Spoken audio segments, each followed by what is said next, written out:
Guess what we're doing? What? We're eating at one of the most recommended restaurants in Disney World. We're going to Via Napoli, which is an Italian restaurant located in Epcot. It is very, very popular, and we are going to see what all the fuss is about with a full review and whether or not you should eat there. So sounds delicious. Let's head inside. Let's do it.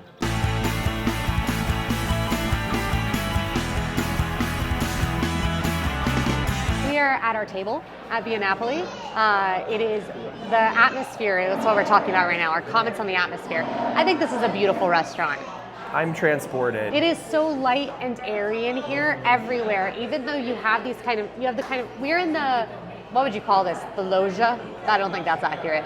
It's something almost like a atrium or like an... Yeah, we're off to the side and we have these floor-to-ceiling, a solarium, the salon.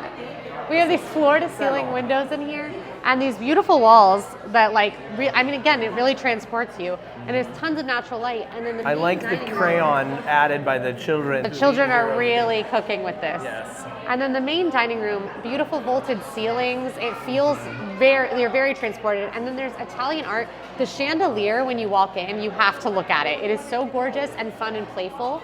And my favorite theming element is that the 3 ovens that the pizzas are cooked in are named after volcanoes in Italy. I love the olive oil containers on top of some of the waiter stations too. It's just an awesome atmosphere, beautiful atmosphere. I see why people love the vibe of coming here. It does feel like a break from your theme park day in a really effective way. And I just will go ahead and comment on the fact that we are in the Italy Pavilion in Epcot, which means the staff here primarily is going to be cultural representatives from Italy who are on a program to come and work at Epcot, share their culture here. And the Italian cast members are the best. I love speaking to the cast members here. They are so wonderful to talk to, and they love sharing their culture and tips. Yeah, I love the atmosphere. And we are starting with drinks soon, a couple drinks. All right, I am kicking off our meal with their star cocktail, which is the limoncello mule. Right here, it comes in this beautiful mule glass.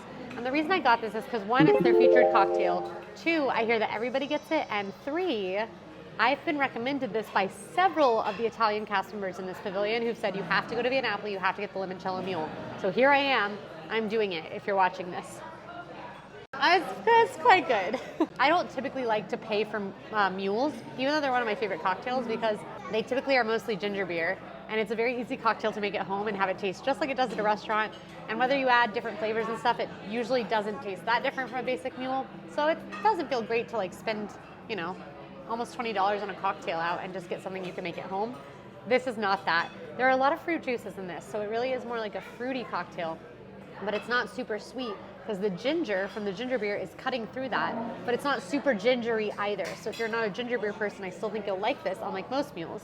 The limoncello is a very sweet, very lemony liqueur that is super Italian. You have to get it if you're in the Italy Pavilion. It's a very overpowering flavor.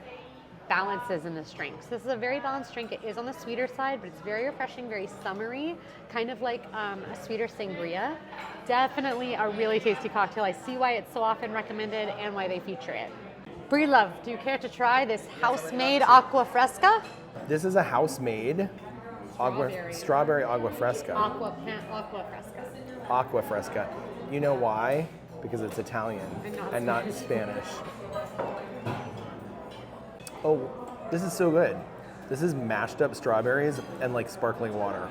It tastes like pure, real strawberries, maybe pureed. If any sugar's added, it's very light. This is not a soda. This is not even a juice. No, I think the effervescence that I thought was there the first time I sipped was actually the tartness from real strawberries. For my appetizer, I got the arancini, which are basically rice balls. They have a little bit of sausage, a little bit of cheese in them, but they're mostly breaded and fried risotto with their house-made marinara, a little bit of Parmesan on top. Very good arancini. A perfect, nice fry on that breadcrumb outing, and a ton of high-quality risotto. Just a little hint of the cheese and the filling. I wish there was a bit more filling. It's a lot of kind of just rice when you bite into it. But I love rice, and I love flavorful rice. This definitely, the rice definitely has a meat flavor as if it was cooked in a stock. And it's risotto, so it's a creamier rice in general. And it's a great texture with that crispier coating. The star here, actually, I think is the marinara. The marinara here is so incredible. It is a little looser than your typical marinara. There's no tomato chunks. It's very smooth, very bright flavors, the perfect hint of acidity, and it just is the best like savory, tomatoey sauce. So that, the arancini as a vessel for marinara is really the win here. My one complaint, it's honestly a little on the bland side. I wish there was a bit more filling to help vary it up, but I think that's kind of typical of traditional arancini. So this is a very tasty dish, and honestly, very picky eater friendly while still being very authentically Italian. I love focaccia. It's not listed as a plant-based offering on the menu, but we checked with a waiter who told us the marinara that is served on the side is not plant-based due to the fact that they cook the meatballs in the same sauce, and therefore I get to eat what I've traditionally always had with focaccia, which is olive oil. And this is good olive oil. And it's Sorry, good. spoiler alert. No, it's I'm good so olive. excited. The olive oil is so good. Almost floral. It almost has a rosemary quality. Great crust on the bread. Oh my gosh, but the bottom side is soft. The whole inside of the bread is super soft. I'm in love with this bread. I believe there is rosemary in the bread. So that's where some of the fragrant, aromatic flavor is coming from. That doesn't diminish how wonderful, high quality, delicious the olive oil itself is. But this is a lightly herbed bread. We've made it to the entree course. Of course, this is an Italian restaurant, so they do have entrees, but the name of the game is pretty much pizza and pasta. And the pizzas here are wild. They do have one called the Quattro Mezzo, which is a meter-long pizza. We got an individual pizza in a reasonable way. But if you have a lot of people, meter-long pizza could actually be pretty good bang for your buck. Trying out the carciofi, which I am saying correctly, which is a white pizza with olive oil and artichoke. And they do have a lot of cheeses on their pizzas. This one has fontina. I'm gonna get a big chunk of artichoke just to fully judge it. Via Napoli is often called the best pizza in Disney World. I think that's with good reason. You can see just how well made this is from the way the cheese soaks into the crust. A very thin crust traditional pizza, but a nice crisp on the outside, made in those beautiful stone pizza ovens.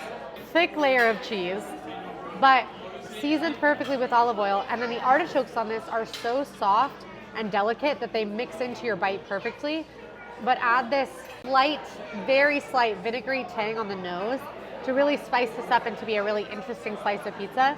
And then they have 4 cheese and meat lovers and margarita, but wanted to go a little more interesting here, and the artichoke I think is really, really a plus up on this pizza. This is a white pizza where there just isn't a ton of sauce here. I think it's just olive oil in this case. It's not like there's a white sauce, like when you get pizza from Papa John's that has white sauce, which I do like, but it's not very authentically Italian. I think it's like ranch or Alfredo, and it's so good. But this piece of pizza is very high quality, very delicious. And honestly, this is the individual pizza. It's a 12-inch. I think it's shareable. It's like huge. So good shareable bite there. But I've got the tortellini here.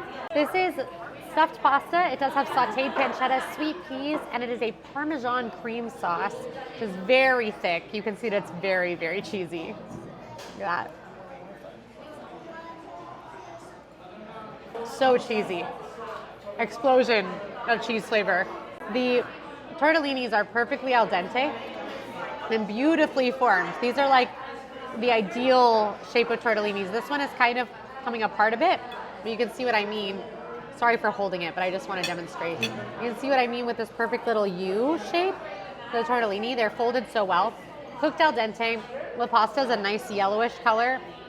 And it's got that pleasant starchiness that makes it a bit indulgent while still feeling like it doesn't overpower any of the accompaniments, which are delicious here. This is comfort food in a fancy way. This is cheese stuffed pasta covered in a Parmesan cheese sauce. And the meat in this kind of just tastes like bacon. It's rich and indulgent, but it's a portion that doesn't seem too heavy or feel too heavy even for a theme park day. And that Parmesan sauce adds this sharpness that really cuts through the richness and makes it just taste very, very good. I'm a fan of the tortellini. If it's indication of the other pastas, they're cooking. And now you get to hear about something that every vegan loves and doesn't dread at all, which is the vegan pizza. This is an off-menu vegan item. It's not something you'll find on the menu. That's literally what that means. It's But off menu and you can't find it on the menu. You have to know about it. You have to ask what their vegan options are. Not a fan of vegan cheese on pizza. This is giving me a lot of what I don't like, which is the cream cheese kind of consistency from it that gets stuck on your teeth and on the roof of your mouth. There's something about this crust though, because it's so soft itself, it's such a delicious crust. Okay, this is what I would do in the future, to be perfectly honest. I would definitely not get it with vegan cheese again, just because, no offense to them, this has nothing to do with them, and maybe, no offense to you, maybe you love vegan cheese on pizza, you love that soft cheese. I don't. I would request to have vegetables put on this with the sauce, no cheese. Vegan that way. That being said, I'm glad I tried it, and I'm going to eat the whole thing because I'm really hungry, and it's not bad. Like it's good. I just, for me, nothing against them. They could have done nothing differently. Having vegan cheese on a pizza is not for me. All right, so we just wrapped up. We paid. It is not a cheap restaurant, but it's not the most expensive either. It's definitely a splurge. Any Disney table service is, but it's not like signature dining super expensive. Okay, so overall, how do we feel about Via Napoli? I had a great time. You know, I would do things a little bit differently. The crust on the pizza was so exceptionally good. I teased this in the intro that the water comes from Pennsylvania. They literally import water from Pennsylvania because it matches so closely the minerality of Italy. Naples, Italy. And the olive oil. Oh, so good. Like the quality ingredients. Exactly. They really, I mean, they go all out to make this as authentic as humanly possible, and you can taste it. Yeah. A little bit heavier food just by nature of being Italian food, which is a lot for the middle of your EPCOT day, but it is certainly not the heaviest, and honestly, I think a welcome reprieve. Definitely. If you like Italian food, I think I can recommend this one, full stop. Oh, absolutely. Yeah. But yeah, so you should eat at Via Napoli if you are a diehard fan of pizza, cheese, pasta, or any combination of. You should eat there if you have a larger party and you're looking for shareables. They have a ton of options for that and some huge tables. And you should eat there if you're looking for a break in the middle of your EPCOT day. Maybe you're drinking around the world. This is a perfectly suitable restaurant where it's located wise for that. But you should skip this one if you're on a tighter budget. It's not the most expensive, but it's certainly not the most cheap. Maybe stick with quick service. And we're literally looking at the pizza window. You can get the same pizzas served that inside the restaurant, served by the slice. This isn't always open. In fact, there's a lot of times during the year that it's not open. It's only open during the busiest times. But when it's open, if you see it's open, definitely stop here. Don't even think about it. And then you also should skip if you're in a hurry. Any table service meal in Disney World is going to take a good chunk out of your park day. So that's something to keep in mind. And then finally, if the menu doesn't call to you just because everybody says it's the best Italian food or a really good restaurant, doesn't mean you have to go. For me, I'm just not a big Italian food eater, so even though I thought this was a great quality, I love the service, I love the food, I love the atmosphere, it's not one that I go to that often because the menu doesn't call to me, so make sure the menu calls to you. And that's Via Napoli. If you're still here, like this video and drop this secret code in the comments and we know you made it all the way. Plus, don't forget to subscribe. We upload tips, reviews, games, and more from Disney World and beyond all week. Why? Because we're serious about fun. See you next time. Bye. Bye.